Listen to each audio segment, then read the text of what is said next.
Real Madrid sedang masa tidak baik-baik saja. Sandy Walsh akan lanjutkan karir ke Asia. Manchester United dinilai lebih buruk saat dilatih Ruben Amorim dibanding Erik ten Hag. Sebelum kita lanjut ke berita sepak bola terlengkap dan terkini, Football Overs bisa subscribe dan nyalakan lonceng terlebih dahulu, agar tak ketinggalan konten-konten terbaru dari Kick-Off News.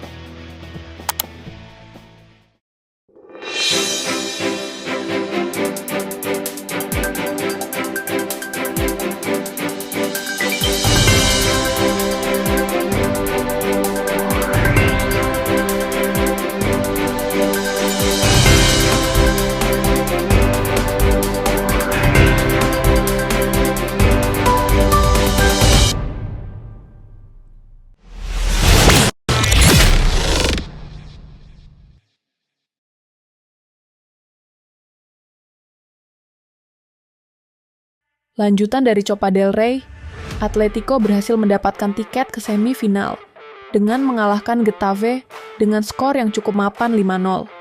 Gol dari anak asuh Diego Simeone ini berhasil dicetak oleh Giuliano di menit 8 dan 17. Selanjutnya, dicetak oleh Samuel Lino di menit 42.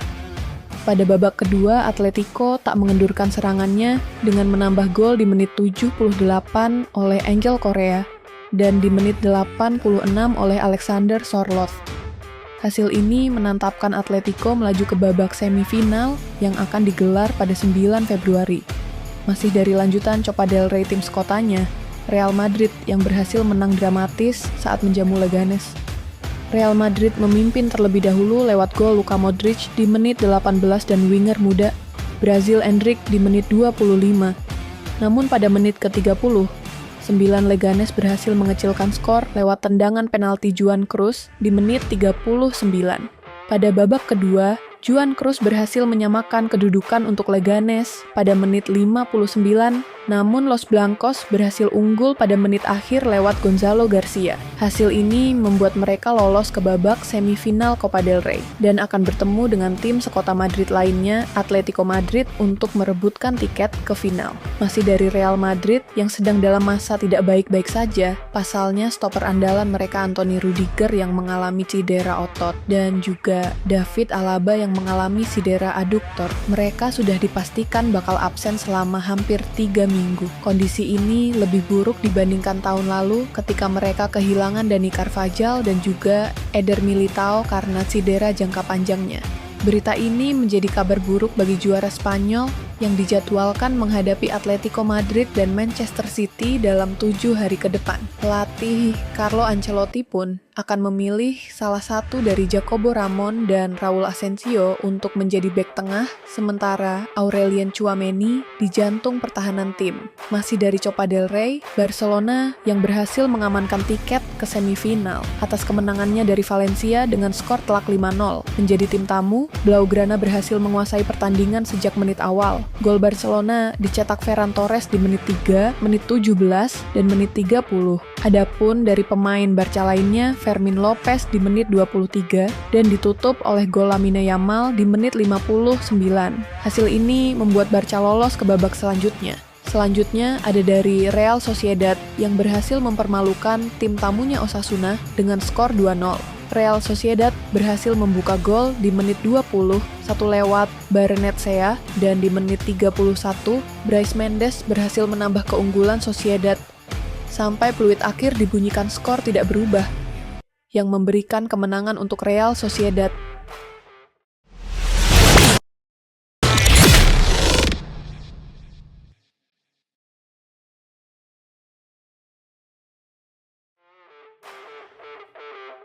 Beralih ke lanjutan Piala Carabao Cup yang mempertemukan Newcastle United dengan Arsenal, bermain di Stadion James Park markas dari Newcastle, Arsenal berhasil dipermalukan The Magpies dengan skor 2-0 tanpa balas. Newcastle berhasil unggul lewat Jacob Murphy di menit 19 dan berhasil digandakan oleh Anthony Gordon di menit 52. Hasil ini menjadikan Newcastle yang berhasil memantapkan diri tiket ke final dengan skor agregat 4-0. Sementara masih dari lanjutan Carabao Cup yang mempertemukan Liverpool berhadapan dengan Tottenham Hotspur, bermain di Anfield Stadium, The Red tampil perkasa dengan berhasil mencetak 4 gol tanpa balas. Tim besutan Arne Slot ini berhasil mencetak gol lewat Cody Gakpo di menit 34, dilanjutkan dengan gol Mohamed Salah dari titik putih di menit 51, Szoboszlai di menit 75, dan ditutup dengan gol Virgil van Dijk di menit 80. Hasil ini membuat The Red menang agregat 4-1 atas The Lily-Whites dan berhasil ke pertandingan puncak melawan Newcastle United pada tanggal 16 Maret 2025.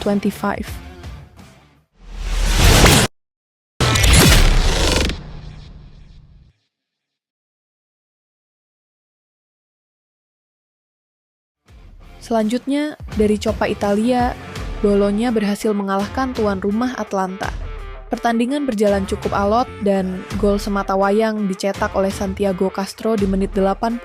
Dengan kemenangan ini, Bologna berhasil lolos ke semifinal dan menunggu pemenang dari hasil pertandingan Juventus versus Empoli. Masih dari Coppa Italia lainnya, AC Milan yang berhasil mengalahkan AS Roma dengan skor 3-1.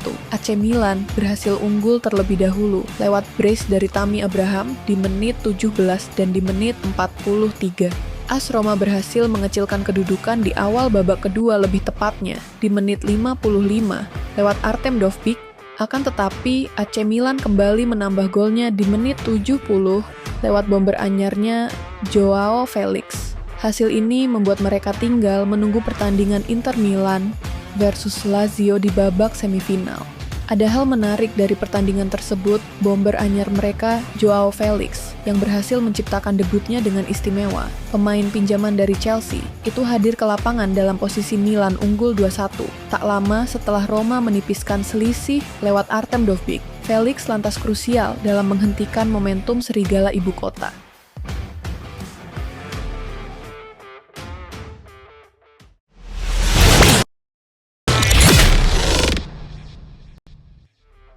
Setelah rentetan performa buruk di awal 2024/2025, Manchester United memutuskan untuk memecat Erik ten Hag pada Oktober 2024 dan mendatangkan Ruben Amorim dari Sporting sebagai penggantinya. Pelatih asal Portugal itu datang dengan CV mentereng, usai menjuarai 2 gelar Liga Portugal. The Red Devils berharap manajer 39 tahun tersebut dapat memperbaiki nasib mereka. Tetapi kenyataannya, sampai sekarang belum ada perbaikan performa yang signifikan, terutama di Liga Primer Inggris.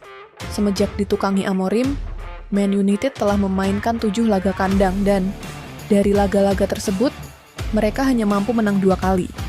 Setan Merah juga tercatat kalah 3 kali dari 5 laga EPL terakhir, sehingga kini terseok-seok di peringkat 13 klasemen.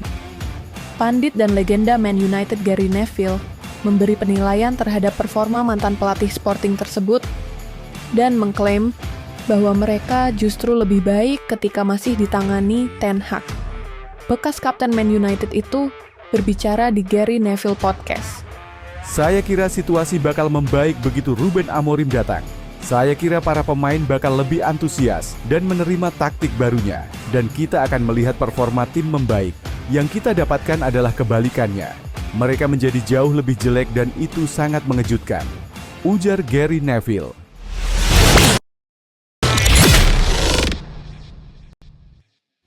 Setelah dari benua biru Eropa, selanjutnya ada kabar dari pemain abroad timnas Indonesia, Sandy Walsh mendapatkan musim yang menyesakan setelah dirinya tidak memperoleh kesempatan tampil lebih banyak di KV Mechelen. Pihak klub kini sedang berusaha mencari solusi terbaik untuk Walsh, bersama penggawa Mechelen lainnya, Julian Ngoy, di saat bursa transfer musim dingin sudah ditutup. Ngoy menolak melanjutkan karir di Ligue 2 Prancis, sementara Walsh kemungkinan besar akan hijrah ke Asia, menyusul adanya ketertarikan dari klub di kawasan ini, mengingat bursa transfer beberapa negara masih dibuka. Di tengah penantian kepastian masa depannya di Mechelen, pemain berusia 29 tahun tersebut masih akan berusaha mendapatkan menit bermain lebih banyak. Masih dari pemain abroad lainnya yang dijadwalkan akan mengambil sumpah WNI dalam waktu dekat yang dijadwalkan pada pekan ini di London. Proses naturalisasi 3 calon pemain timnas Indonesia, Ole Romeni, Dion Marks, dan Tim Gaypens, akhirnya mendapatkan persetujuan dari DPR RI. Kepastian ini didapat setelah melalui rapat paripurna yang berlangsung di gedung DPR, Jakarta, Selasa, 4 Februari 2025. Dengan pengesahan ini, kini proses naturalisasi Ole Romeni, Dion Marks, serta Tim Gaypens kini semakin dekat. Menteri Pemuda dan Olahraga, Menpora, Dito Aryo Tejo menyebut bahwa proses selanjutnya, yakni pengambilan sumpah warga negara Indonesia, WNI, bakal berlangsung pada 8 Februari mendatang di London.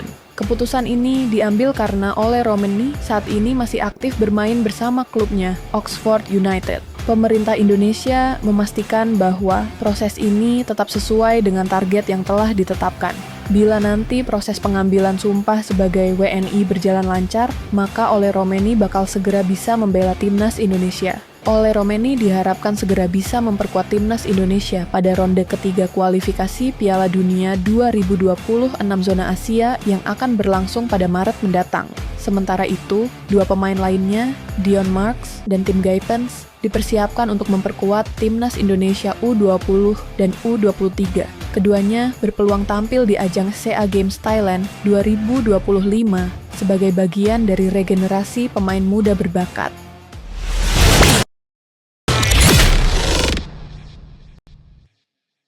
Penampilan angin-anginan Manchester City belakangan ini membuat The Citizen itu kalap di bursa transfer Januari 2025. City menghabiskan biaya hingga 3,67 triliun untuk membeli pemain terbaik demi mengembalikan performa klub ke level tertinggi. The Citizen menjadi klub dengan pengeluaran terbesar di Premier League dengan mendatangkan beberapa pemain. Penampilan apik Omar Marmoush bersama Eintracht Frankfurt membuat Manchester City tertarik mendatangkannya ke Etihad Stadium. City rela menggelontorkan dana hingga 75 juta euro atau sekitar 1,2 triliun rupiah demi mendapatkan tanda tangan sang pemain. Penyerang asal Mesir itu menjadi pembelian termahal The Citizens pada bursa transfer Januari tahun ini. Selanjutnya, Manchester City membuat kejutan jelang ditutupnya bursa transfer dengan mendatangkan Nico Gonzalez dari FC Porto. Man City dikabarkan menebus klausul pelepasan gelandang asal Spanyol itu dengan banderol mencapai 60 juta euro atau 1 triliun rupiah. Selanjutnya, bek muda Uzbekistan, Abduqodir Husanov, resmi dikontrak Manchester City hingga musim panas 2029. City menebus sang pemain dari Lens dengan mahar 679,5 miliar rupiah. Adapun Manchester City resmi mendatangkan Vitor Reis dari Palmeiras dengan durasi kontrak 4,5 tahun. Hingga 2029, bek asal Brasil diboyong dengan biaya 35 juta euro atau sekitar 591 miliar rupiah itu diharapkan bisa menambal rapuhnya lini belakang City.